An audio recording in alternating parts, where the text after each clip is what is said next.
Well, guys, today, very exciting one. Really been looking forward to this one all week. We got my boy Jon Asher. What's up, brother? What's up, man? Thanks for having me. Cheers. Thanks for being here. Got our Celsius. You got to get sponsored by them, bro. I'm trying. Hey, Celsius, if you're watching this, hit up at frequencypod@gmail.com. Absolutely, or we're going to go to Fahrenheit next. For real. Or Jimweed, bro. We might cheat on you with a couple other brands. But anyways, Jon Asher, for the people that don't know who you are or what you do, can you give them a little rundown? Yeah, man. Well, what do you know, bro? I've been told a little thing here or there. Yeah, I mean, I'm in the music industry, entertainment industry, fitness industry, to, like just the extent of going to the gym. But no, I work in mostly music. I'm published by Rock Nation, signed to Rock Nation Music Publishing. And I've been writing for artists for my entire career, like about 15 years now. I've been in LA for 14 years, and I started as an artist, started writing songs for other people, vocal producing, working on independent projects, developing major label acts, and the whole thing. So that's a big feat, bro. It sounds like you've had a very successful career in the music entertainment landscape, bro. So before we jump into that, I want to do a little icebreaker question. Okay. Get to know you a little bit. If you could be any animal, what do you think it would be? Ooh, if I could be any animal? Any animal ever. Probably an eagle. Why? That's all American right there, baby. Yeah, absolutely. Didn't even think about that, but yeah, it is. No, I mean, bird's eye view. You got the, you can spot something from miles away. That's pretty much how I am anyway, so. Okay. You can't really get one past me, and I'm going to swoop on down and grab that shit, so. There you go. Take what you want. I like it. Bro. For the music stuff, you are a producer. How long have you been doing that? 15 years. I've been with Rock Nation since 2016. I've been through multiple deals, and honestly, I moved here in 2008, hit the ground running. My first artist was independent. I started writing for them, myself, other artists. But you had to be like producing before that, right? Kind of like yeah. I had a song on MTV before I even lived in LA. Oh, for real? Yeah, I was popping on MySpace. There you go, bro. I was popping on MySpace, and MySpace was like, that was the best for getting discovered back in the day. You could have a profile. For those who don't remember MySpace or even had the ability to go on because you were probably like 4, or MySpace. Even born yet, bro. All these Gen Zs are like, how do I look, bro? 26. Close, 26, yeah. 26, yeah. I had a MySpace. I had my top 8 friends, bro. Okay. A Simpsons backdrop layout that I was like, you got any siblings? I got one older sister. You were using her account, or? No, I had my own and hiding it from my parents, bro. Oh, wow, yeah. I signed up for MySpace when you had to have a California zip code, I believe is what it was. For real? It was like something weird like that. Because my buddy in high school, I remember the class, we were in stock market class, and we had Mac computers, and he was like, you ever heard of MySpace? And we were like on the internet, just like, it was very different. Internet was different in 2004. And like he was that dial-up weird stuff. Well, I think it was dial-up, or maybe it was just getting into broadband. Okay. But yeah, I remember the switch. I don't think you remember the switch. No, dude. Oh, damn, dude. I remember kicking my feet up and waiting to log on. And then I remember just being on. There was 2 different worlds there. But yeah, he was like, you know MySpace? And I was like, no, I have no idea what that is. And he showed it to me, and I remember it was just like the world opened up for me in stock market class, and I just was like tuned out of everything we were supposed to be doing and immediately started building my page. And that was kind of where I created my like alter ego for a while. Like I think in music you kind of like present this image of who you are, and that really gave me a platform to do that. Okay. Yeah. What kind of music were you releasing on MySpace? Oh, like electronic dance. I was really into like Depeche Mode. I was really into like Benny Benassi. Like I was into bro. like, David Guetta. I was into a lot of just like dance music. And I remember just listening to Energy 92.7. Like, and so I was just trying to like recreate what I loved at that time. And I wasn't really even planning on going like mainstream with it. I was just doing it as like kind of like a secret side hobby. And then I kind of created this alter ego on MySpace at the time that started picking up speed. And they had this MySpace music section where it was basically a place to like offer artists a place to present their music. But I was also in computer class where we learned HTML. So I was simultaneously kind of geeking out, building my own page and doing shit like that. And just kind of pairing the two together, which was creating this alter ego mixed with like presenting it on the internet as though it was like already something. Yeah. And making it look like I was famous. So I think that was most of the charm and appeal for MySpace, was just how customizable it was with your profile, the music that like right when you go to someone's page, you can like music starts playing, you see their top friends, all that stuff. Yeah, man. I do miss the MySpace days, Yeah, bro. you could put a profile song and there was a couple really famous chicks on MySpace, some MySpace baddies. It was Tila Tequila and oh my God, a woman named Forbidden, I believe, passed away, which is really unfortunate. But both of them had my song on their page in like 2005. You were in with the MySpace baddies, Oh, bro. I was in with I was in with the MySpace crew. Like that's where Jeffree Star was born. I was about to say Jeffree Star popped off on MySpace. I used to chill with Jeffree, Chris Crocker, all those dudes back in the day. It was a bizarre time in my life. It was something that I wouldn't trade for the world, but also I don't want to relive. So it was like an era of its own. Let's put it that way. That's so funny, dude, because Tila Tequila growing up was one of my first crushes. I can vividly remember. I was like, damn, she's so fine, bro. Yeah, and I was like 9, 10 at the time. Dude, Tila kind of went wild after MySpace. Or maybe she was wild on MySpace, but like, you know, my vision of her was just like she was a MySpace model.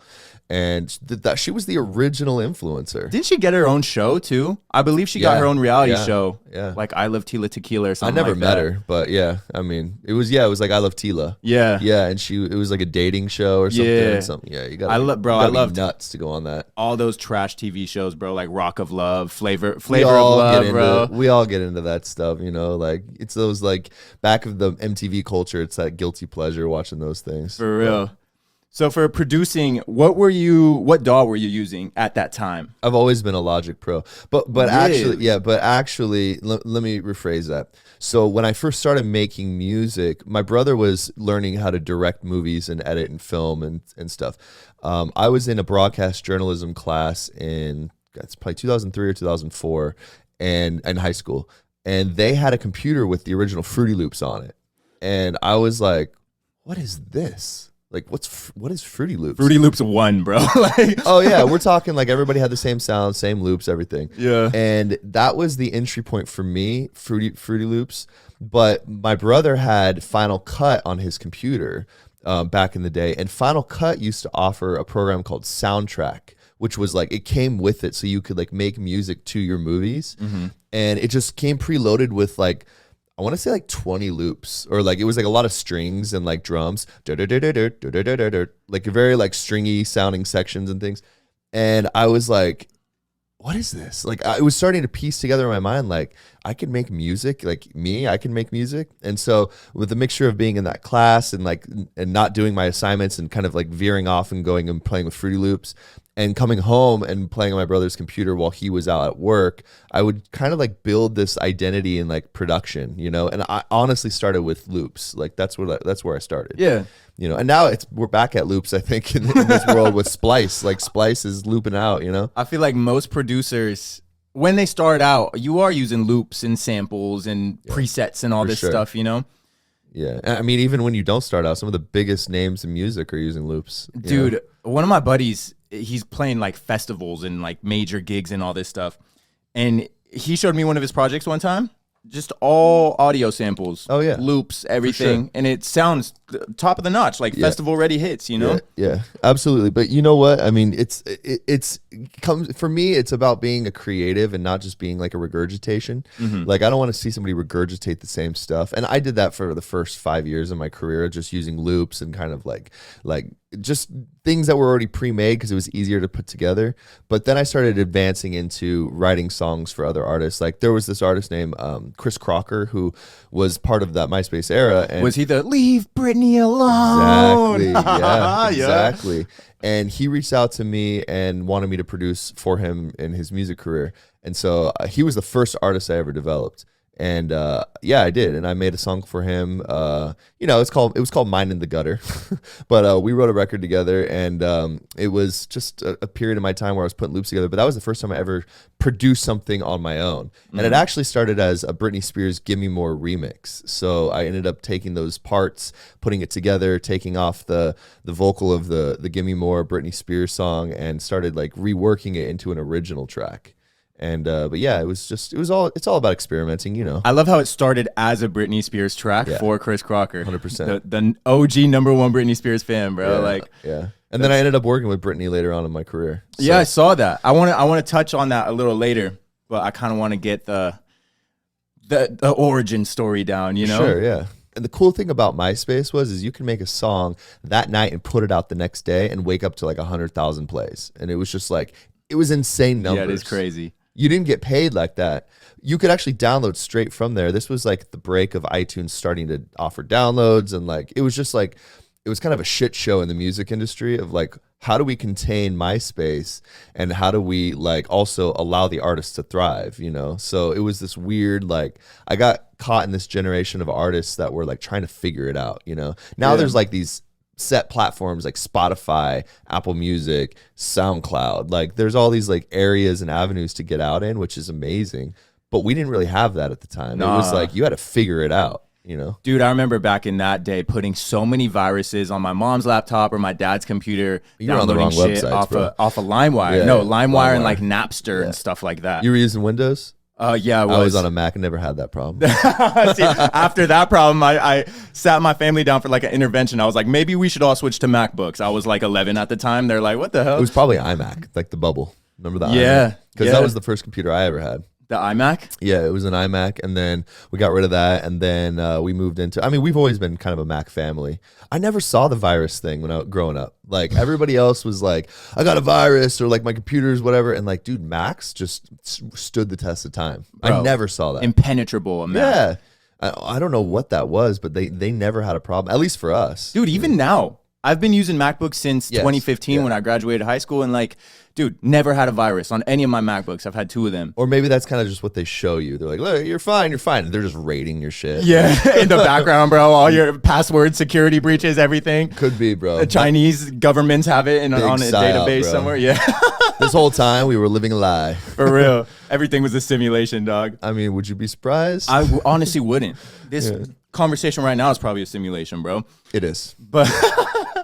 But you said you've been using Logic forever, right? Yeah, Logic. So, well, like I said, Fruity Loops progressed into going and using a program called Soundtrack, which I believe that Apple turned Soundtrack into Logic, if I'm not mistaken. Or maybe they were kind of running side by side. But the progression for me was Soundtrack, Logic, and then they started like showing, or no, it was Soundtrack, GarageBand, Logic, and they kind of like advanced GarageBand over the years, but everybody kind of just used, it was like everyone's little brother used that, or like you started on that for like 2 weeks, then you moved on to like Logic or something else. But I feel like it's still like that, bro. You get your first MacBook and you're just dicking around in GarageBand. Training and then you're wheels, like, for sure. And then it just keeps plugging like, maybe you should try Logic. If you're really into this, try Logic. For sure. Or the people who didn't really have the money to go buy some big program or like all the stuff. It's like, you got Logic. I mean, you got GarageBand. Yeah. So you can just hop on that. Especially if you're like writing demos in the music industry, like for a lot of the young writers that are just, especially like some of the chicks that are like doing demo vocals for these DJs, like they just cut their vocals in GarageBand and then just send the files off, you know? And so it's a really great way to just capture the demo and then move on. And then next thing they know, that song's getting played at EDC, Coachella, just main stage. Dude. That happens. There's so many stories in the music industry that like, you're like, wait a second, you know? And you're like, what? That sounds familiar. Like things like that happen, bro. You can't really call people out, but you know, or maybe you can call people out, but then you get banished, bro. You get exiled. They're like, we don't fuck with him. I don't fuck with you. Sean the non-believer, bro. See, I'm kind of from the type of breed that's like, you don't fuck with me. Well, I didn't even really give you the opportunity to, so it's like I don't fuck with you. You know. There you go. Yeah, because that happens in the music industry. People think that they can like, you know, and really they just hold no power, and they think that they do, but they don't. That's in every industry, bro. Yeah, man. It's an illusion. Like, bro, that's in LA especially. Everybody out here in LA thinks they're entitled to something or thinks they're someone, bro. Right. And don't give them that power. No, hell no. Yeah. That's John's advice of the day, bro. Don't give them the power like that. Don't give them the power, bro. Yeah. I think everyone's afraid of something like that, you know? Yeah. That was the cool thing about MySpace and being independent at the time, was just like, you could literally just explore, do whatever you want, network. Dude, I met with Columbia Records from MySpace. MTV put my song on The Real World from MySpace. Like, dude, before I even lived in LA, I was like flying around the country, like figuring out my music career just through MySpace. And then when they chopped the head off that snake, bro, like, it was just like, figure it the fuck out in LA, you know? Yeah. Because Facebook kind of came in, took the social aspect, but it left all the musicians stranded. Yeah, it took the music out of everything too. Yeah. I think MySpace is still around today, but it's like exclusively a music platform. I don't think anybody fucking uses it. Justin Timberlake bought it. For real? Yeah, he was like one of the investors, and I don't know if he still owns it. I went on there and deleted my account, like literally probably like a couple years ago. I went on, I was like, let me see what's on there. They had like some other dude's songs mixed in with my songs, and it was like some merged account stuff, and I was like, the Jon Asher clone, bro. yeah, well, I have him on the charger, but yeah. There you go. He's in a test tube back at your house, bro. It's just not at my house, but yeah. Swiss Alps. There you go. So after MySpace, you said there was kind of like this weird limbo period where you were trying to figure your stuff out creatively as a musician. How did you end up getting into the career path you're in now with Rock Nation and as a professional producer, singer, songwriter, all that stuff? Everything that I've done has been, I give all glory to God. Everything I've done in my life, I've always just prayed about, worked hard towards, walked towards the light, always try to do the right thing, and set really high goals that seem unachievable to everybody, because there's no better feeling than going there and being like, you see what I did? You know what I mean? And it's like, it's really not what I did, it's what God did. But at the same time, I do like to have that satisfaction of being like, you told me, wasn't it you that said I couldn't do that? Yeah, well, now we did it, you know? And like, I think everybody loves that, you know? Hell yeah, bro. The one for me was Britney Spears. Like, that was the one I you know, she's always been like a theme in my life for some reason. I don't know like why, but I've always wanted to work with her. And then that finally happened. And it felt really great, because I can't tell you how many people, probably 25 people told me like, you're never going to do that. You'll never do that. Watch. Sit down and watch. 100%. Yeah, 100%. And no, I made them stand up. Yeah. There you go, bro. The standing ovation. They were like, I'm sorry for ever doubting you, Jon. Yeah. It just kind of happens though. I mean, even in your life, I'm sure you've seen things where like you'll do something kind of towards your goal, and then people will hate on you. They'll laugh at you. And then finally, eventually you'll win. And then they're going to just have to, they'll probably be gone at that point. Like, usually they're not in the room. You know, they're kind of applauding from far away going, oh, you know? Yeah. So I feel like it's like that Post Malone song, Congratulations, where it's like everybody's doubting me, whatever, but now all they say is congratulations. That kind of happened to me when I started getting a couple W's out here in LA, because I moved out to be an actor, and like there was people that were like, that's not a real career. You said that in past tense though. Are you not doing that? No, I'm still acting. Okay. But I originally that was like the one goal I had. But then I got out here and I discovered like music production. I discovered like podcasting and You're all a creator. these stuff. Yeah, I think a lot of people can like relate with you being a creator rather than just one thing. But yeah, a lot of people were like, you LA, like you can't do that, whatever. And now I got people in my DMs anytime like a commercial of mine's playing, or they see me like in, like I was in like a fucking Super Bowl ad and all this shit. And people are just like, oh my God, I saw you on TV for this. And I'm like, bro, you were talking shit in high school. Like for sure. Yeah. But what you realize is your goals get bigger, and like you've reached that goal, and then you're like, well, what's next after that? And if you don't keep setting your goals, you can kind of fall into this place of like, well, who am I? What do I do now? It's you always have to keep that ball moving. It's a bag in the wind, and it's a carrot that just keeps dangling in front of you. You know, or I feel like you fall into a place of comfortability as well. Yeah, I remember when I booked my first SAG job, and I started getting paid like real money with like what is it, royalties and everything, and so I had like these fat checks coming in pretty much every other week. Yeah. I got really comfortable. I was like, oh, like I don't have to like worry financially. I could just go to the gym all the time and just hang out and eat and do all this stuff. Sure. And I wasn't really pushing towards my goals or growing from there, you know? So everything got put on hold pretty much, like music, acting. Like I wasn't trying as hard in auditions and stuff, but it's like, if anything, seeing that success should only make you hungrier, you know? For sure, because it's possible. Everything's achievable, but you just got to set lofty goals, you know? Set things that are so high. They always say, like, you know, aim for the stars, but if you land on the moon, you know, it's kind of like, dude. That's like, still a W, Yeah, absolutely. And you got to count your small wins, too. Like, even if it's just meeting somebody that gets you closer to that goal, you know, like small wins, you just compound that stuff, you know? So for Rock Nation, bro, for those of you that don't know, Rock Nation is owned by Jay-Z. And, he's one of the partners for sure. Yeah, you ever met him? Absolutely, yeah. That's tight. Yeah. What's it like meeting Jay-Z, bro?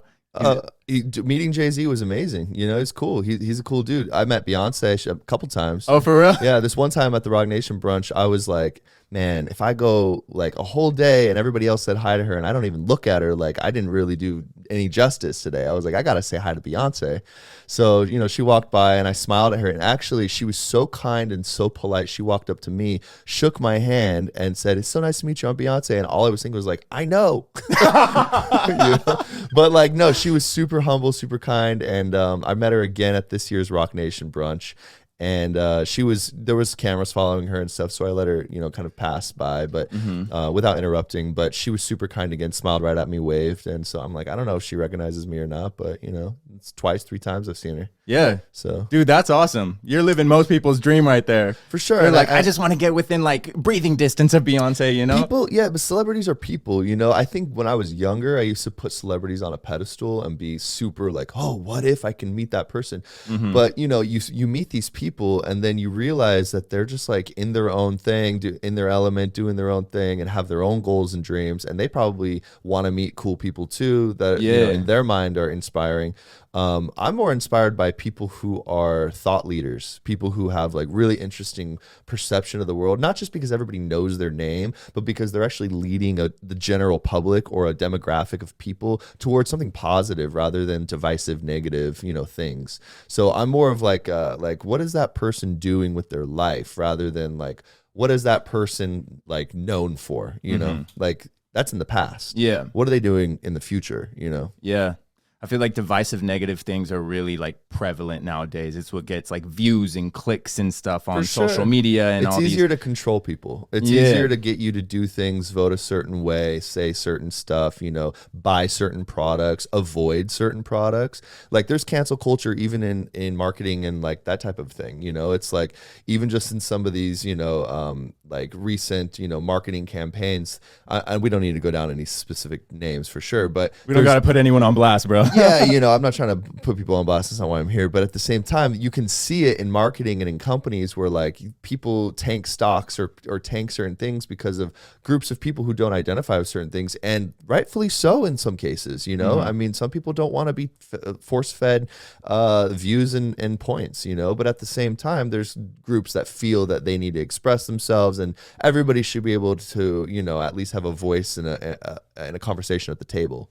So, but I think the good ideas and the good brands and things that people relate for, those are the ones that stick. Yeah. Rather than the things that fall and, you know, just kind of get washed away. Yeah, those are the ones that have had like a lasting legacy over time or like are always around, you know. I agree with that. I want to get into some production talk right now. Okay. Because I always love picking another producer's brains, seeing what works for them, maybe what I can use for my toolbox. Yeah, 'cause you're a producer, right? Yeah. So I focus mostly on vocal production. And that's what I want to know because that's probably my weakest point. Yeah. You're trying to take all of my secrets and just ring them out right now? Yeah, ring them out and then run with them. No, I'm kidding. But I'll keep that in mind. No, he's like, all right, I'm going to be short on this section, bro. Just one-word answers. No, I want to know just mainly about like your vocal chain. Because he goes straight to the secret sauce.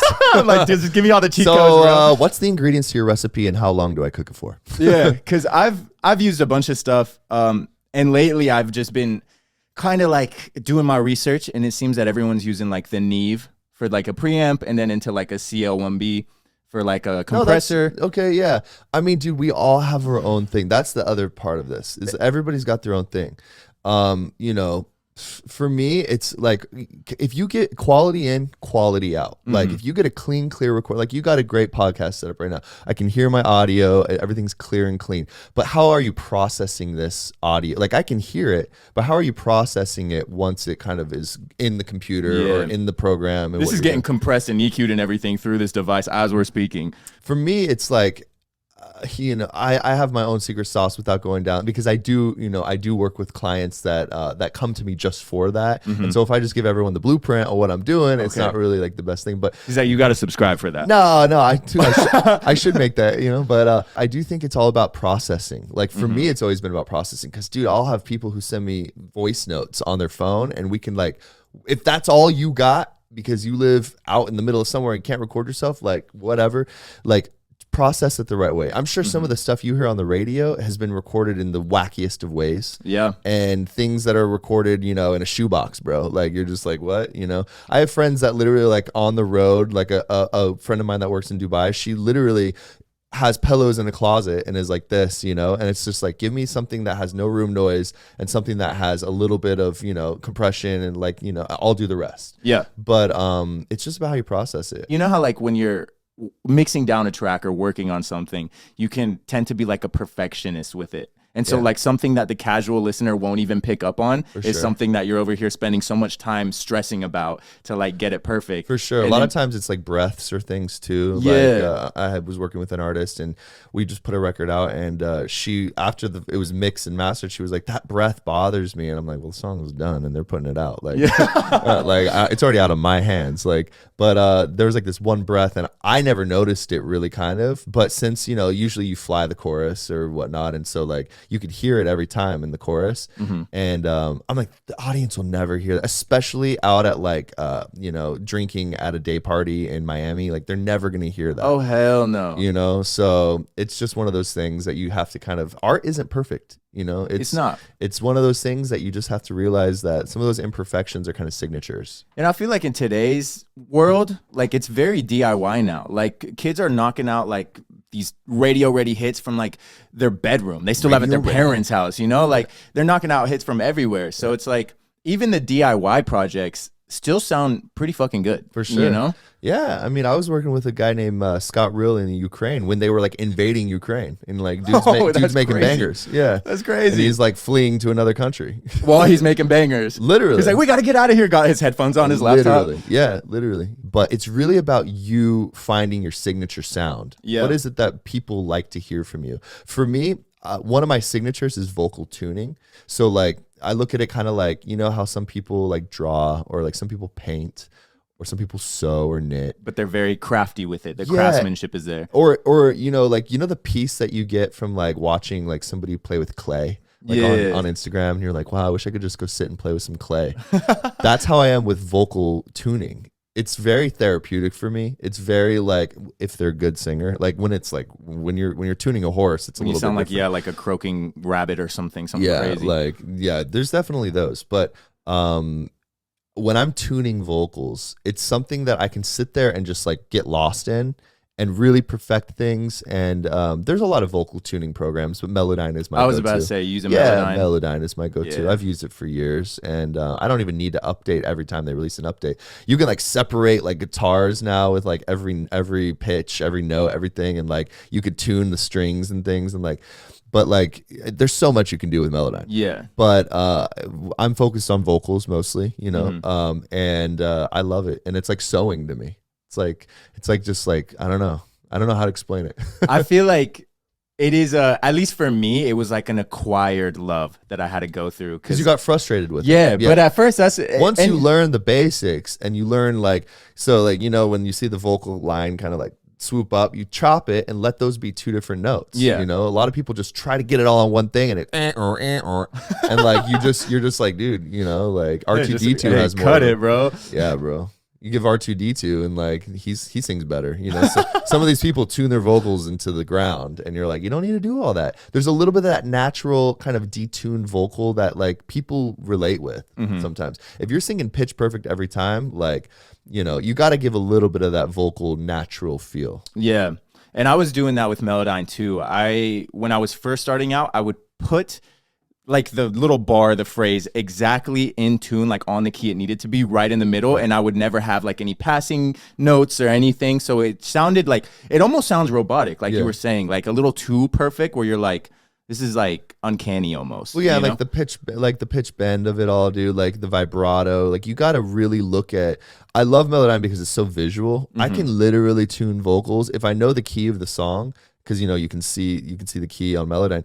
If I know the key of the song, I don't even have to listen to the song while I tune. I can literally do it with my eyes, like just see it, and then I go. Sometimes I do that. I'll turn it down and just like look at it for a second and go, okay, what does this look like it needs? Okay, vibrato is kind of like wonky, so I'll like straighten it out. Yeah, and like it's easy for me. What genre is your favorite to work in?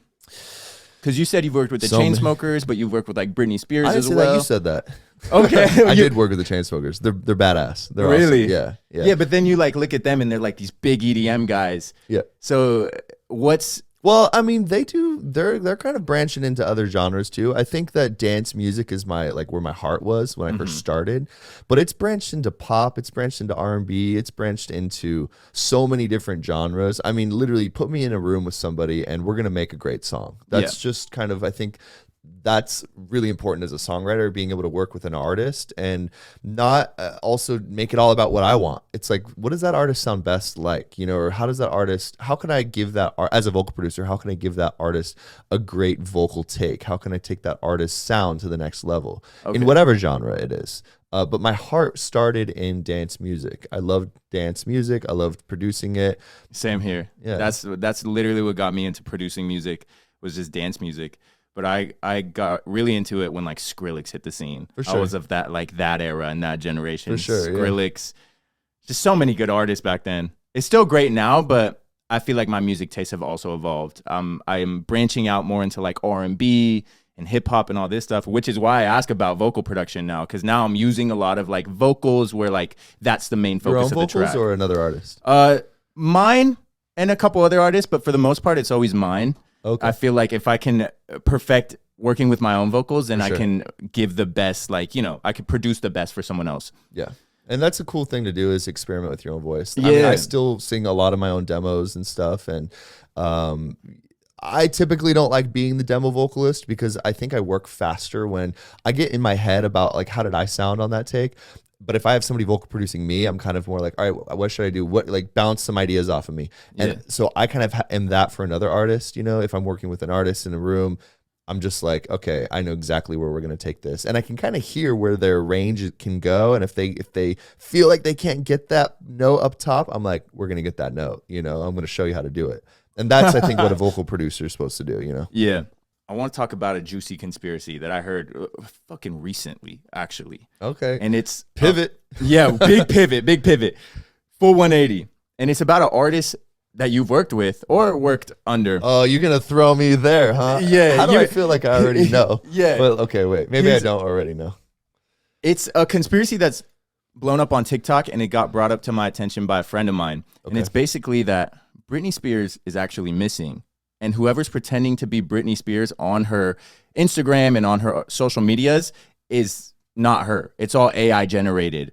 And there's like these fucking weird videos where like they take photos of her from back in the day and she's smiling, and it's like all her teeth, bottom teeth, top teeth, everything's visible. And then they take these new ones that she's posting from her videos, and when she smiles, AI is not really good with teeth, right? So when she smiles, her bottom teeth like disappear like into her tongue, or like something happens where they're just completely gone, and it's like gummy almost.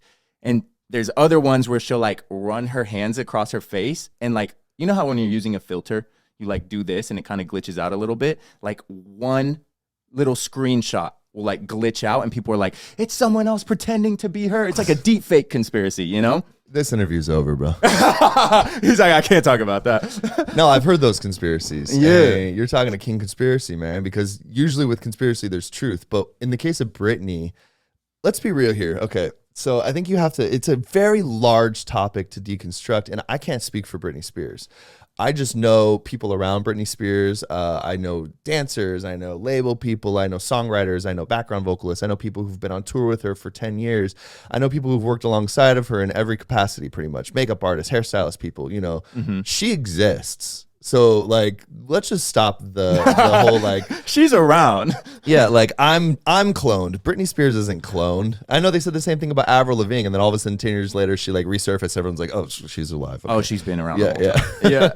I think it's fun to explore ideas of the unknown, and like especially with somebody so beloved as Britney. Yeah. Like we all love Britney Spears. Like the idea of Britney Spears, back in the day, Toxic, Hit Me Baby One More Time, like the iconic, Britney, bro. Iconic. The Britney that we all grew up with. And remember, we have to give people room to grow as like artists. As far as the conspiracy of Britney Spears having a double, or it's her sister when she moves her hand, you know how many people sent me that video, and like the little, so like, you saw it as well. They're playing the like music.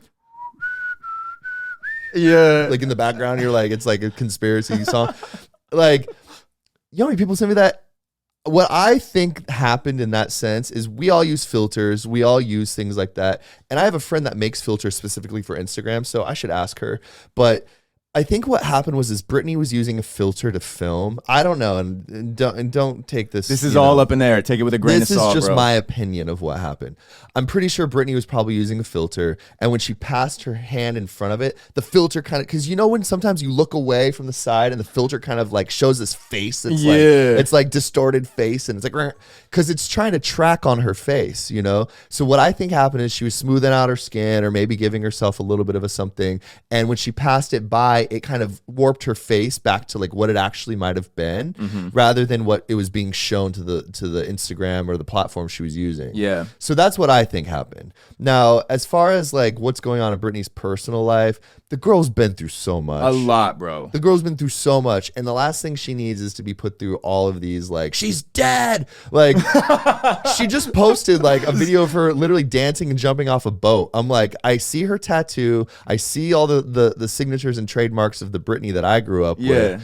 And the way she talks and her mannerisms, like, oh, Lordy. Like, there's things that every Britney fan knows.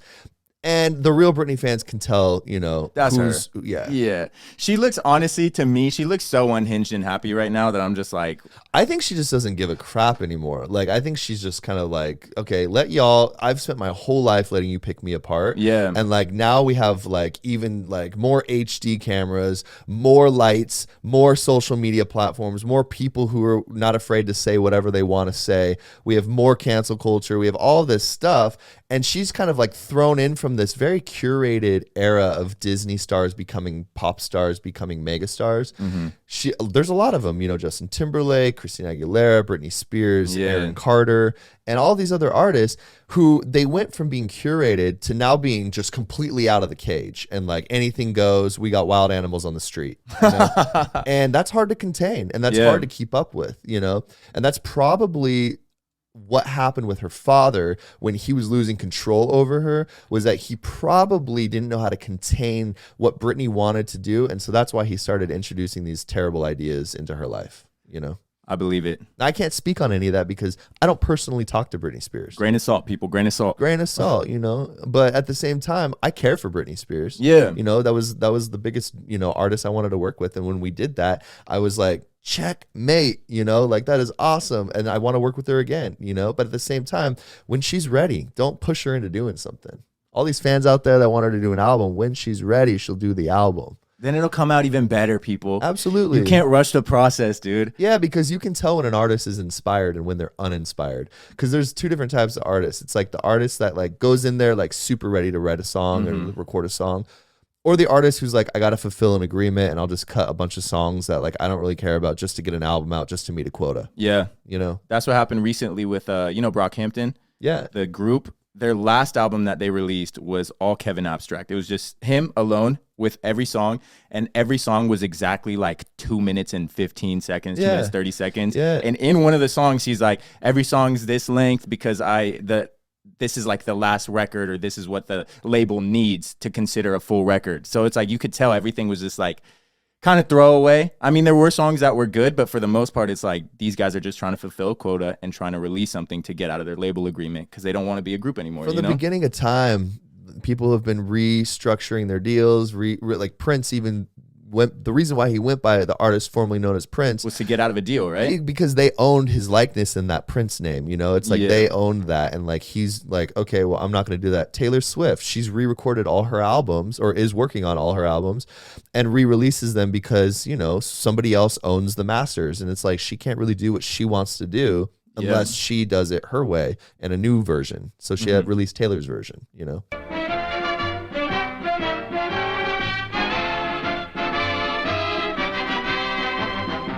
What is up, my Floral Freaks? I got an amazing opportunity for y'all today.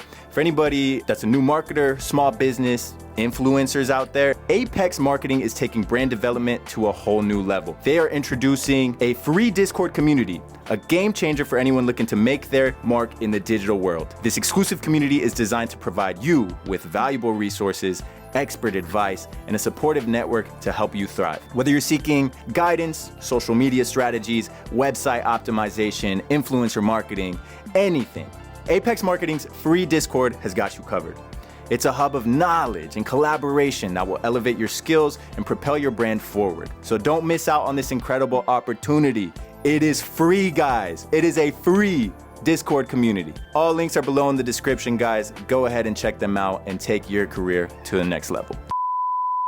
I feel like everyone's shooting to curate viral moments now. Instead of putting passion behind a project and releasing, let's say, an album that you are thrilled with and that is truly you as an artist, people are mainly seeking out, like, I need this to go viral on TikTok. I need this to become a sound. I need this to be used in videos. And so it's kind of changing, at least in my opinion, the landscape of music in general, because you go from having like I said, passionate songs to just, this is catchy and this is going to get views, you know? And there's a way to do it the right way and maximize. I think better is to maximize what's going on rather than trying to manufacture like the fandom. That's what it is. A lot of stuff feels manufactured nowadays. And a lot of it is manufactured. Some of the biggest artists in the world started with a manufactured audience that was just kind of compounded in the illusion. It's kind of like the Beatles. I mean, there's a conspiracy, you know, that the Beatles, and I don't even know that's a conspiracy. Maybe it's just widely known knowledge now, but the Beatles started out with like these girls chasing the bus and like making it look like there was some fandom, and then other girls saw that across the world and said, why are those girls chasing them? I need to be chasing them. Well, that's what they say about like men in general. Like if you have women that are chasing you, other women are going to be like, what's so special about that guy? Let me go find out. And then it just attracts more women, bro. Yeah. And I mean, that's the magic sauce. You know? But at the same time, not everybody needs to do that. I'll give you an example of one that works. So David Guetta has a great song out, and it was basically he had a song called I'm Blue. So he's been doing a bunch of songs that are like old, kind of like 90s, 2000s. Bro, that's hits. all that plays at 24-hour fitness now is I'm Blue. yeah, and it's a great song. I love it. Yeah, it's a great song. But he had another song that was Baby Don't Hurt Me. And it's the follow-up to that single. And it was originally called What Is Love? Do you remember that song? Yeah, What Is Love?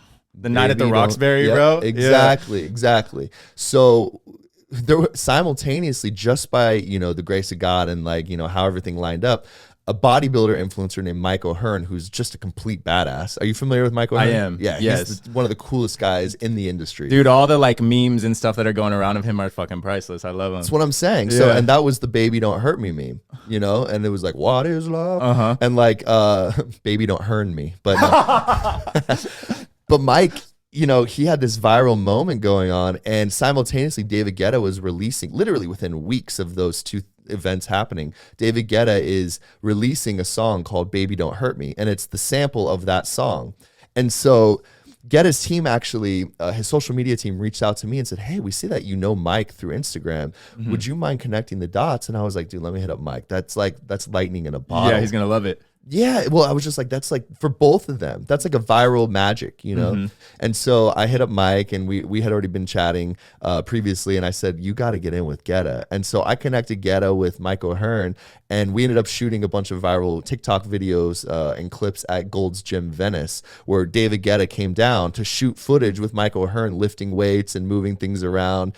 And it's just so funny. And those did really well. We're talking like 14 to 20 million views. That's insane, bro. And you curated that moment? Yeah, man. That's crazy. Yeah, it was awesome. It was a lot of fun, man. And my buddy Steve actually it works with David Guetta in the social department, and I was friends with Mike, and so we just connected the dots. But it's just one of those lightning in a bottle viral moments that you really can maximize and make two people benefit from. So instead of like just signing an artist, it's like that song was already picking up steam. You already have kind of a moving vehicle, which is Mike O'Hearn with all the memes. Why don't you pair those two together and make some magic? And just make this powerhouse. Yeah, and that's the stuff that works. Yeah, I did see your photos on your IG, bro, and I was like, that's so cool. I'll throw them up for everybody to see. Oh, bro. You did? Yeah.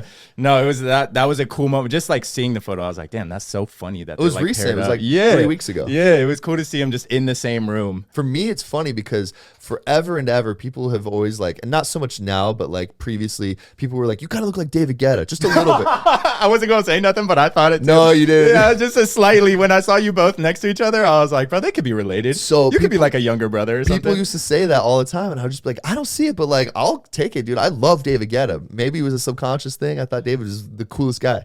And then people, I started bodybuilding and I was getting bigger and I'm about the same height as Mike. And so there's been people too saying like, oh, you're like a mini Mike. And I'm like going, okay, slow down now, Like, all right, guys. Slow down. But you're also like blushing. You're duck like eggs, you know? I haven't gotten that far yet with eggs. I do 6 eggs, but no duck eggs. There you He's an inspiration to me too. So the fact that I became friends with him was really cool. So just kind of being at that like center moment of two icons in my life, maybe not so much everybody else's, but in my life, Guetta and Mike O'Hearn, I was like at the center of that. And I was like, dude, if I don't get a photo of this moment, like I'm going to regret it. I'm playing myself, bro. Yeah, man. Yeah. I don't want to say love child in that photo, but I kind of look like I could be like you should have ran a poll. Like, who do I look like most, bro? Yeah, just maybe like I will. You should.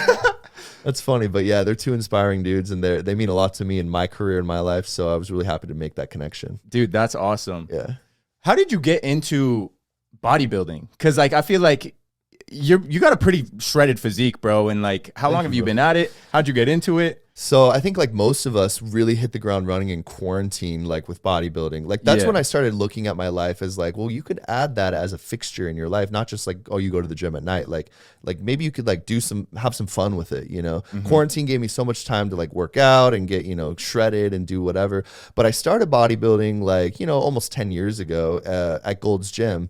And I went in Venice or no, in the Valley. Okay. Yep. And Venice is the Mecca. That's the Mecca, and I've been right? there for a few times, but no, I started at Gold's Gym over here in North Hollywood. Oh, I love that one, bro. Yeah, man. Dude, just like the steel plates and everything, it still has that like old school bodybuilder vibe, I coined the term gold school for that one. Gold school. Yeah, I like gold it. School. Put that in the dictionary. Webster, I'm looking at you, bro. Yeah, and if they wanna brand that, they can come to me. So I'm just kidding. But kind of not kidding though, but that gym grew me up. It took me from a boy's body to a man's body, and I've met so many great athletes there, so many great bodybuilders.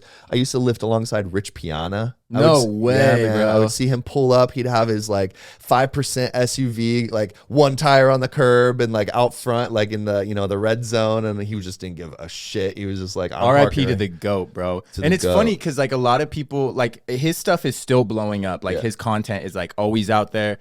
I feel like he's super viral right now, even though he's past. Rich was the sweetest guy, I think, at Gold's Gym. Like he literally was just like, hey man, how's it going? How are things going? Like he was that kind. I hear that sentiment a lot too. Yeah, but he meant business too. It's kind of like, it's like you don't mess with Rich Piana, but at the same time, he'll be your best friend too, And so when I saw him every day there, he would always just have like 20 pounds or 10-pound weights, just like, he's got pillows as arms, they're like huge.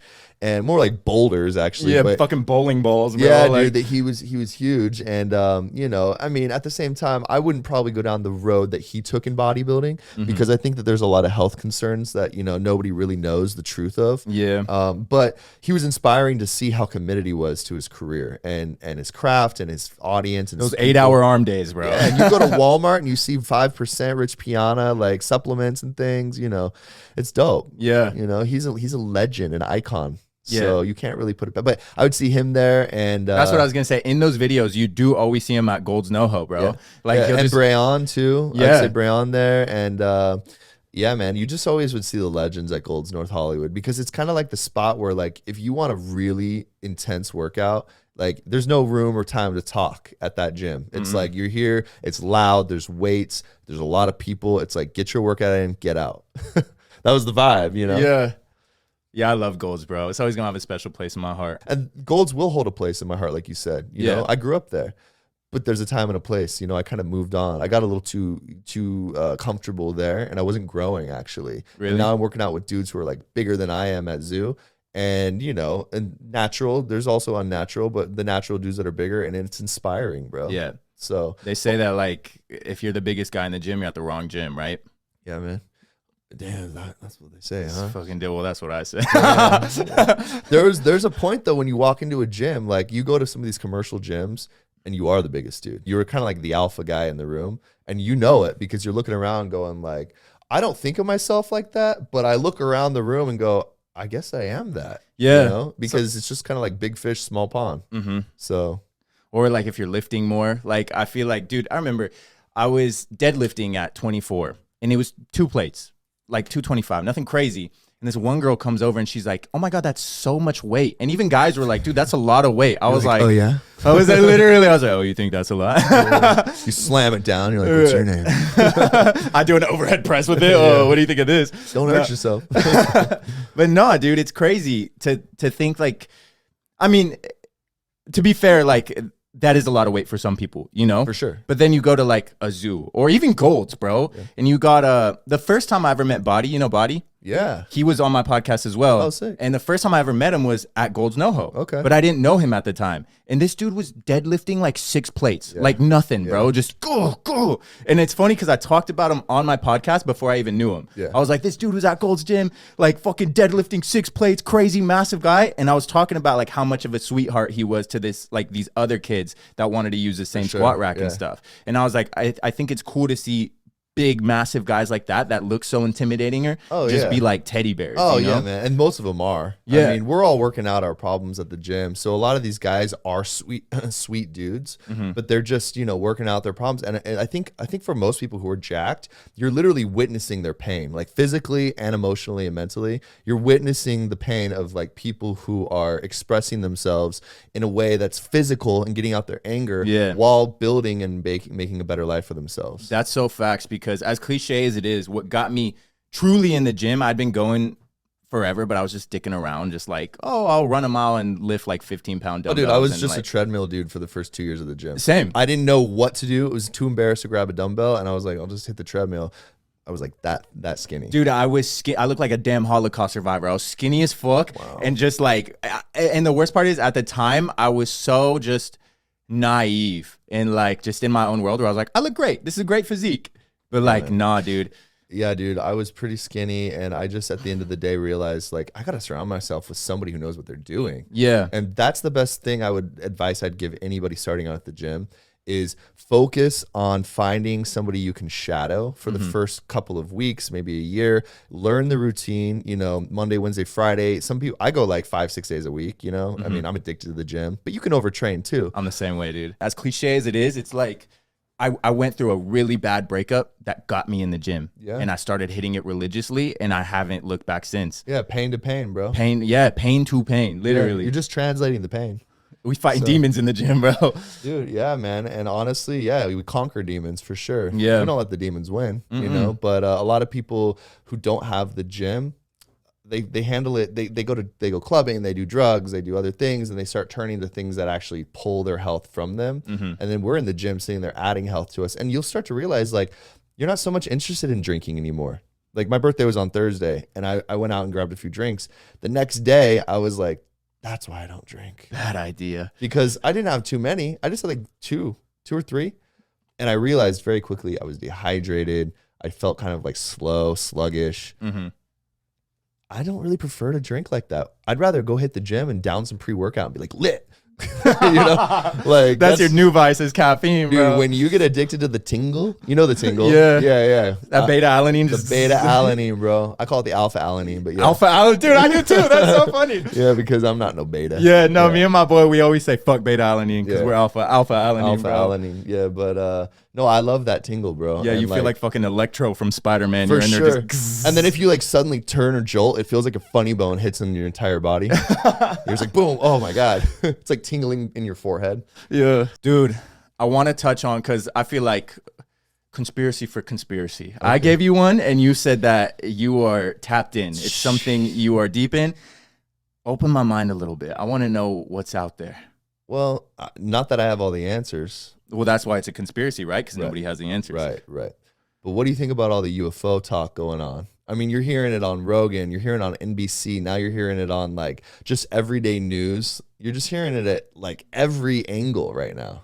I've believed in UFOs my whole life. I thought I saw an alien one time back in my old house. Like I remember I was at just in my neighbor's front yard, like my neighbor directly in front of me. We were just like sitting in his grass, and at the end of my like street that I lived on, I saw like this like flash. It was almost like a steamy, like a fog machine almost, but then this green flash. And I was like, what the fuck is that? Like, that's so not normal at all, you know? And then there was just like a silhouette of something on the other end. I might sound loony right now, bro. Those were witches. Yeah, but there was like a silhouette of something and it just kind of like faded into like a tree and that was it. But that was enough for me to be like, all right, I believe in something. Like, something's got to be out there. Interesting, man. Unless I have just like a weird pyrotechnic neighbor that was like doing all this weird shit, you know? Yeah, I mean, I was alive. I'm from Arizona, and I was alive for the Phoenix Lights. Now, I don't specifically remember the Phoenix Lights. I was so young, but I remember the hype of the Phoenix Lights and knowing something was in the sky and all this stuff. Why is it? It's always desert climates that got the aliens, bro. Because I'm from Vegas. Okay. So yeah, it's all desert out there. Yeah, man. Same with Arizona, Roswell, and you got Area 51. Like, it's because there's room to hide stuff, you know. I mean, Grand Canyon, you know. There's all these different.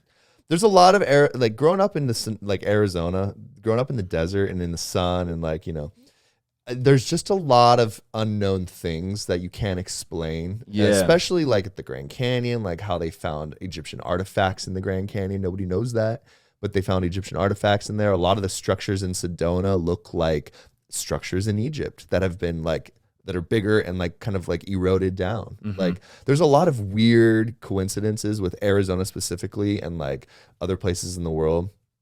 But UFO specifically, I mean, my grandfather I'm from a cowboy family. Yeehaw. So, I mean, yeah. I mean, that's, you know, that's the stereotypical thing. Yeah. You know? We never yeehawed or whatever, but at the same time, but we, you know, we can't whip a pistol though. No, there you go. but my grandfather would take us out, and I remember one time specifically us going out to look for UFO hieroglyphics, because there's a lot of hieroglyphics in Arizona.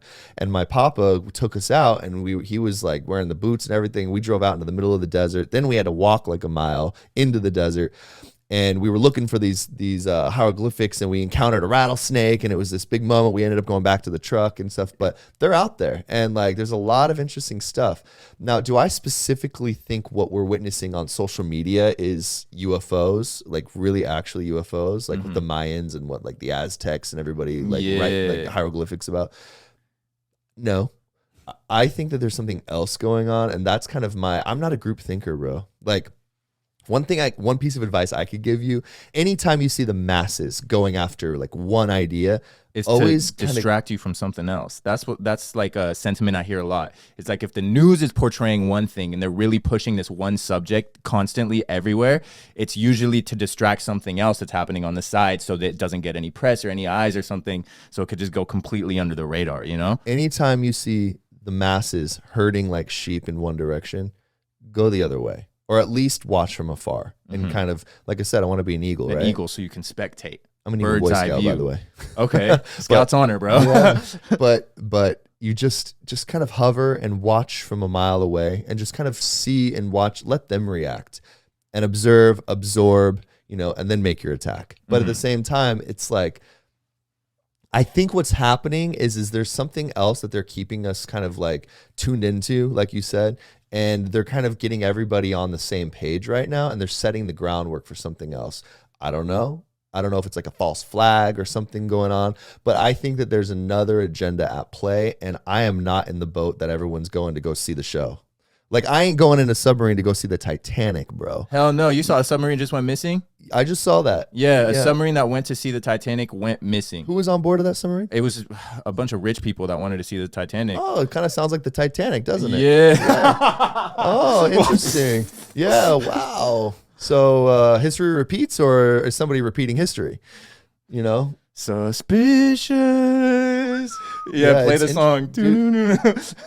I mean, you have to look at things from a bird's perspective, an eagle eye view, like above ground. Who was on the submarine? Why would they want that person missing?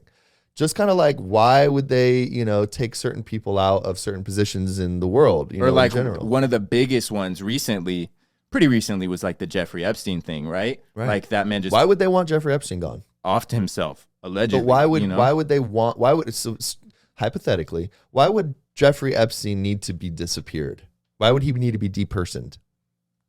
He's got a lot of dirt on everybody, on high individuals. I'm sure there's something there, but why would a billionaire need to be depersoned? because he's probably got his money somewhere or he's got power over somebody, you know? And so I just kind of look at it from that perspective, and I'm also okay with being wrong too. I think as a person who can observe and absorb information like really easily, like I walk in a room and I kind of know who's who right away. I don't know if you're like that, but I definitely kind of come in and I kind of read the room and I'm like, all right, got it, you know, and not just your room here, but like, but I did do that too. Yeah, true. He walked in, he just like got a full body scan of me. He's like, I know exactly who this dude is. It's pretty much like that. I got X-ray eyes for sure. Yeah. But at the same time, people are disappearing because people need them to disappear, right? Yeah. So I look at things from a little bit more of a mature perspective. I don't just go along with aliens. It's like, okay, but what are they like really doing? You know? Yeah. And like, why was it kind of orchestrated in a way where like there was this sighting and like an 11-foot being and like this guy called in and now there's like this guy in politics talking about it on a talk show and like now they're like calling them like they're not calling them UFOs anymore. They're calling them something else. Well, like extraterrestrials. I don't even know. It was like something, but it was something else. And I'm like going, they're changing the definition. Now they're saying there's actually in our possession extraterrestrial spacecraft. Like, that's what they're saying on like a public, very like, oh, I've got intelligence and knowledge. Like, yeah, we do have it in our, so they're giving you like, they're starting you at the point where like, yeah, they exist. Yeah. They're starting you there. They're not going like, oh, maybe they exist. They're going like, no, we saw and we have alien spacecraft in our possession. And no foreplay. Like, they just fucking slammed you right into that. Like, there's aliens. Okay, then prove it. Like, that's cool. But if you're going to say that, then show us, you know, because I'm not just going to take your word. You're going to have to show us. But that brings us into the next point, which could be, are they going to show us something real or are they going to show us like a moon landing? Some bullshit. You know? Yeah, what I was about to say, like the moon landing. Now, I personally believe we've gone to the moon. I personally believe that. I believe we've been there, especially now with technology and stuff. Like, there's no way we haven't been there. But I think the first one that they presented to us kind of staged. There's a lot about it where I'm like, all right. Well, I will say if you speed up the tape and stuff in today's technology, it's just like a normal situation going on, right? Yeah. And you're like, that looks like it's just like filmed and slowed down now that you show it to me like that. And, you know, the girl with the hair going up with hairspray and stuff. Like, there's things where you're like, okay, is this actually, like, are they showing us real? Because I also know as a musician and as somebody who portrays pop stars to the world through music, you present them in the best way possible so that the audience can digest it. Yeah. You know?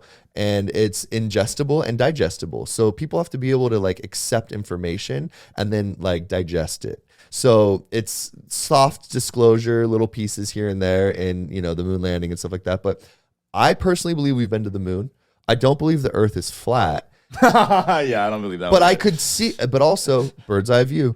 I could see how people are looking at these things with side eye, going like, "Well, what is going on there?" Yeah, and I'm right there too. What is going on? I want all the information, and let me decide. You know, what do they say? It's like you can't handle the truth. They say like if this information gets out to the public, like there might be repercussions that are like out of our control, you know? Most people can't handle the truth, bro. Exactly. And most people can't handle their own like personal truth in their life. People say, well, this is my truth. It's like, no, there's only one truth. It's just what the lie you're telling yourself. Yeah.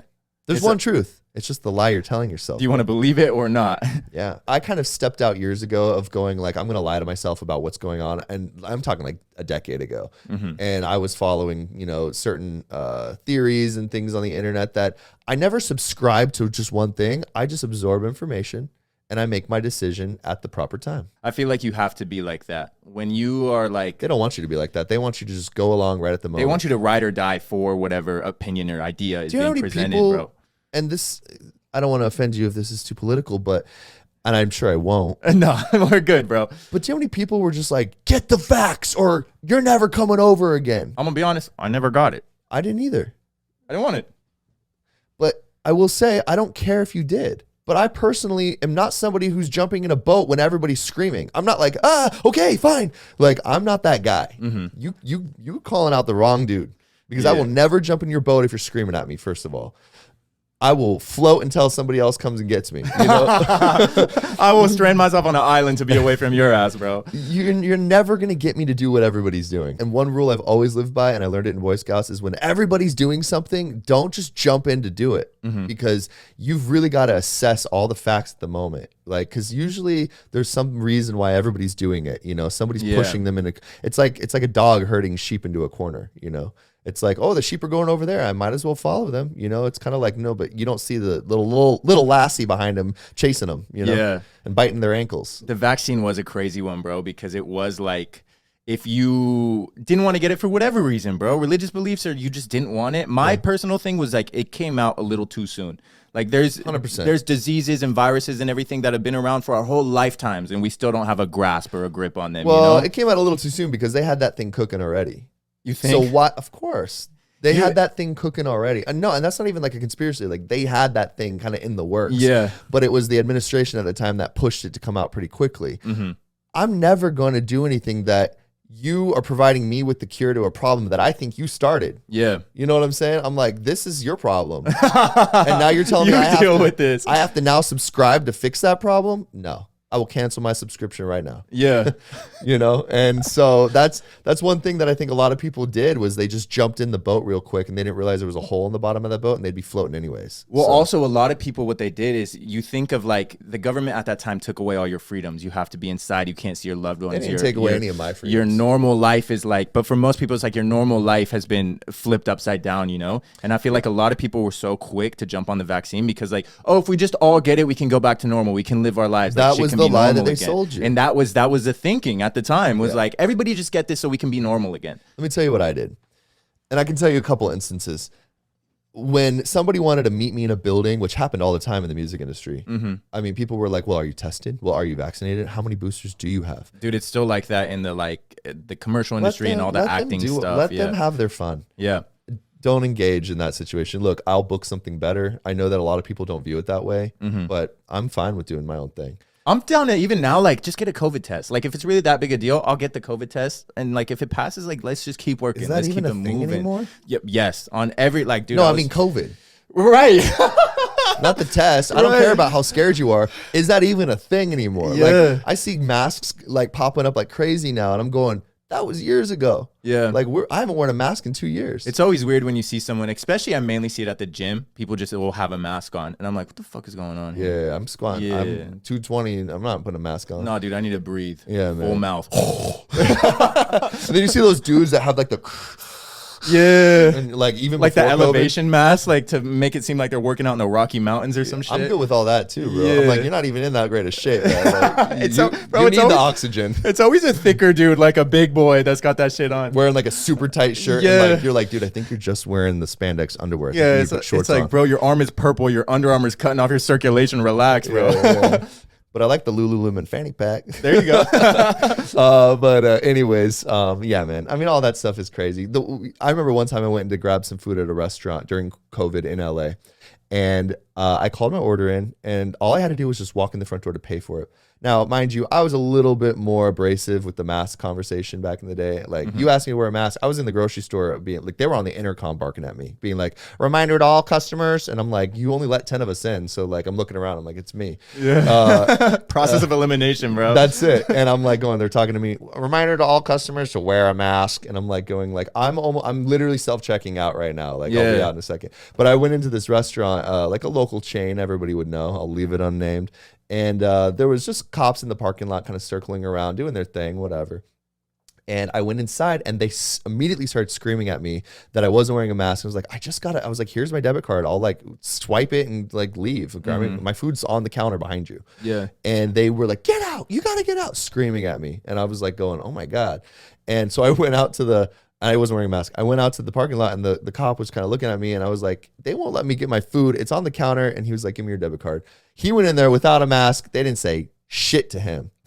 And he went and got my food, swiped my debit card, came out, and he was just like, it doesn't make any sense. Literally, bro. Yeah. That's so hypocritical of them. Like an authority or person of power comes in and it's like, I'm not even going to say nothing to him. They didn't say anything to him. Yeah. It's fucking and wild. he was in there 3 times as long as I would have been. So the group think is where everyone gets really scared of like, what is that guy going to think of me? And I'm the guy who comes in and is like, just so you know, I don't care. I feel like also with the group think, some people follow the group think, even though they may not necessarily subscribe to that ideology because they're afraid of being outcasted or they're afraid of the whole mob horde turning on them, like you're the bad guy type of thing. Yeah, you know? It's definitely a part of it. I think a lot of people just are also not willing to do their own like research, their own due diligence. It's also just easier to go with whatever is subscribed to them or whatever they're like, being fed. I mean, it's kind of like mom's cooking. It's like you come home and like, this is what's for dinner. You know what I mean? It's like with the government and like with what's going on in the world, it's kind of like, well, this is your option. Yeah. And like, you can either stay in your house or do this. And I'm kind of like, well, you don't get to tell me either of those because the Constitution says I can go wherever I want. So I'm going to dad's house. Fuck mom's cooking. Exactly. Yeah. I'll do a kid's cuisine before I do that. Yeah. You remember kids' cuisine, bro? I do, bro. Get the little brownie with like you peel off the thing. It was like mac and cheese, like really nasty, like turkey and sauce, and then like a brownie. The rainbow sprinkle brownie too. For sure, man. Fucking kids' cuisine and Lunchables, bro. Lunchables. They're like hand in hand, bro. Yeah. One's lunch, one's dinner. That's a nutrition for every grown-up kid in America. Dude, Lunchables I pair with like watching like Arthur or like Magic School Bus in my mind, like after school. Peeling off a Lunchable and being glued to PBS. Dude, the Lunchables were, if you think about it, they were basically charcuterie boards for children. Yeah, it was preparing you for adult life. Yeah, bro. Charcuterie can be bomb, though. Yeah. I have a friend that makes an amazing board, like literally like the most gourmet board you'd ever see. And like every time she has a party, I'm like, I'm going for that board. I'm going just for the board. Yeah. When the board's clear, I'm out of here. Tell me what to bring, but I'll come for the board. So. Yeah, it's like from Capri Suns to wine, from cheese and crackers to charcuterie boards. Dude, charcuterie boards. 2 last questions. Because obviously you're very invested in the gym, and that's like a big part of your life now, but you're still a working musician in the industry. Time. Yeah. So I go to the gym from 7 p.m. until 9 p.m. People see me because when you're editing music, you post something on the internet. It's like your computer screen or like an artist performing somewhere. It's like that's not interesting to me anymore. Like, what do you want to see? Like me working on Logic? Like, what am I gonna do? Snap a picture of the audio file? Like, you know what I mean? Like, you're never gonna hear the song I'm working on because it's some artist that just paid me to work on that. So like, I don't need it. Not necessarily all the time, but for most cases, I'm vocal producing for people, and I'm like, I'm not gonna share that. But at the same time, it's like I post at Zoo because it looks good and like it has the lighting and I've got all the homies and like someone's going viral here and viral there. And that's more interesting. Yeah. But I only go to the gym from 7 to 9 or, 2-hour stints and people think it's like your entire life. But go on with your question. Well, that's what I was going to say. I was going to say, does the gym or music, does any of them ever feel neglected, or do you ever have like a struggle balancing the two of them? It's all how you structure your day. I'm a creature of setting up schedule and being on time with my life and not really like trying not to nap throughout the day. However, if you slam some Chipotle, you might crash on accident. But no, I wake up in the morning. I handle in the beginning. The first thing that I do, I start my day with God. I pray. I have a cup of coffee or 6. And and I like to read a few scriptures. I meditate on the word, and I do what brings me to a centered position in my life. That's a good way to start your day. Yeah, man. Start your day with prayer. Start your day with a conversation with God. It really does start you on a good path. But then I move on to, it's hard because you want to scroll. And sometimes I'll be listening to like, I don't call them podcasts, I call them Godcasts. So it's like, it's like a pastor or like somebody who's like just preaching, about God or even just somebody who has like a prophetic word. And I listen to a lot of prophetic words. I think that there's a time and a place for that. But I'll listen to those and I'll find myself on Instagram. So I'll be listening to a Godcast and then simultaneously I'll see somebody on Twitter getting just like beat up. And you're just like sitting there like, World Star video, bro. My soul and my mind are being completely separated at that point, and so I try to close that down and really center like mixing water and oil. They just separate. Totally, like, what the fuck? But anyways, I start my day with God. Back to God, bro. Really, I do. I start my day with God, prayer, coffee, and just meditation. Then I start checking my emails. And then I go into, okay, so what is on my schedule for today? Typically, I have it scheduled out like in a calendar. If it's a meeting or a session or an event or a project that's due or something like that. And I'll work on accomplishing the most immediate important tasks. And then I'll move on to the kind of like, more if I'm building, because I'm building several companies and things that, you know, that I'm interested in that are outside, like, you know, even conversation, just things that I'm working on, personal health things, you know, other dentist appointments. So I'll schedule my day out. Appointment. Just got to throw that one in there. Yeah. You know, normal stuff, just but the stuff cool that stuff. everyone deals with. Yeah, you bro. know? I'll get the schedule going. And then, you know, at some point in my day, I'm going to hit the gym. And nothing's getting in between me and the gym, because that's where I'm going to go and escape. I use the gym as a place to kind of like escape from the work and responsibility. Yeah. So I keep it that way. So that way it doesn't feel like a task. And you know, what's wild to me is like most people look at the gym as like, oh God, I got to go to the gym. It's my favorite part of the day. 100%. Favorite part of the day. And you hear, and it's usually the people who don't have experience or they're out of shape and they can't really like see how they'll ever get into shape. Or they're like, God, I hate cardio. I hate sweating. I hate lifting. They just haven't really stuck to it for a period of time that gets them addicted to it. Because I started like that too, being like, gosh, I got to go work out. And like, I don't want to do this today. And I ended up being like, dude, how long can I do this for? Like, oh, I don't want to overwork out, you know? Yeah. And then you kind of get in this flow of like, I'm addicted to the gym, you know? And I'm the same way. Yeah. And you get on a schedule and you start seeing results. And that's really what gets you hooked. I feel like your relationship with the gym does change once you start seeing results and once you start seeing, you know, just the progression. That's like anything in life. You're going to be bad when you first start out. Yeah. Like it, but it's seeing that work progress and seeing your body progress, your physique, whatever it is. And then you're like, oh, I kind of like this. Yeah, this is a good feeling. In life, everyone needs a savior. And in career and in anything you do, everyone needs a mentor. And that's just how I look at things, you know? So I'm kind of a you know, a personal growth person. I like to find the things that I have been avoiding in my life and go in and kind of like attack it and say, yeah, and don't lie to myself about it. Look, dude, if you're not in the best of health, like don't lie to yourself. Don't set yourself back 10 years. Go and get that done and like start trimming up today. Start leaning out. Start building muscle. Get your health on track. Get your cholesterol lowered. You know, just do things that you can eat healthier. You know, stop eating bread. You know, it's like start small too, day by day. Yeah. Like it's day by day, and then a month in, 3 months in, if you just continue at it, you're gonna see like, oh, I feel different. I feel healthier. I look different. Like I said stop eating bread, but you can eat whatever you want when you're working out hardcore. Like I go slam, you know, 2 3x2s at In-N-Out, yeah. And like just go and get animal style everything. I mean, you literally could just put animal style in a bowl and I'll eat it. Like I love that. There's sauce, the onions, the cheese. Just the sauce, bro. It's not healthy, but it's good. But I'm working out and I'm burning like, you know, a ton of calories at the gym, and like I've got energy to expense, you know, or expend, and just kind of, you know, whatever I want to eat, I eat. So once you get to a point, you can do whatever, you know. But stay away from drugs, stay away from the drinking. You can enjoy a few drinks, but really it's just bringing your health backwards. Yeah. I mean, you notice that once you get healthy. Yeah. Once I got in the gym, I stopped drinking completely. I haven't touched alcohol in 2 years. So it's like, good for you, man. And it really was, because I was like, I want to take my health serious and I want to take my relationship serious. I don't, like you said, I don't want to put myself 10 years back health-wise. You look really clear-minded, so I mean, you can kind of tell when somebody's got like a drinking or a drug problem. You're kind of like, you can see it in their face a little bit. Yeah. And drinking definitely ages you. Yeah. You know? Yeah. And like, dude, hair loss, all those things as you grow older as a man. Like, anytime you're unhealthy, you're gonna just start pushing that stuff. You get low testosterone. You know, you're accenting the genetics of balding in your life. You know, because your body's just unhealthy. So just got to keep it together. You know, keep it together, guys. Keep it in check. It's not that hard, and if you need help, we're here to support you. Yeah, man. I'm so here. Last thing, for the people that want to check you out or the people that want to keep in touch with you, maybe follow your journey, your career, where can everybody find you? The best place to find me is Instagram, Twitter, YouTube, Jon Asher on all of those, JONASHER.